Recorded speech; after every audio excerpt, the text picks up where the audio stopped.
Last week, I talked about our region's growth and the simple fact that in 2020, we actually ended up doing a lot better than the rest of the nation. And you can check out the segment online to see the details.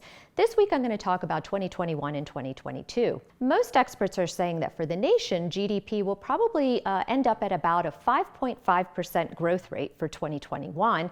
And I think our state and region is actually going to be higher than that at a 6 or 6.5% growth rate, which is pretty amazing when you think that trend growth in the U.S. has been closer to 2 to 2.5% pre-pandemic. So what about 2022? Well, if I had to guess right now, I'd say 2022 probably is going to have more headwinds than the last couple of years. I've already talked a lot about inflation and the wage price spiral that I think is going to continue to plague us probably for the remainder of this year. And of course, those higher prices are translating into a lower purchasing power and lower real wages.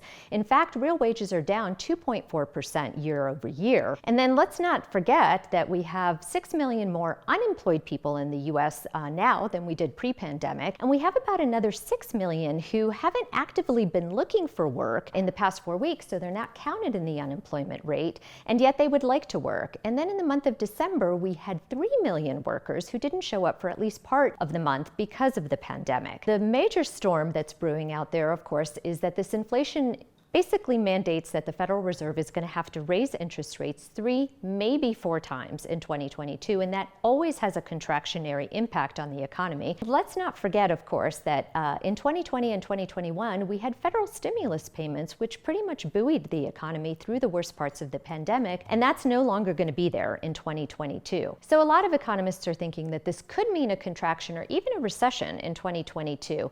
I think, once again, it really all depends on the trajectory of the pandemic and whether we continue to have pandemic-induced impacts on the economy at large.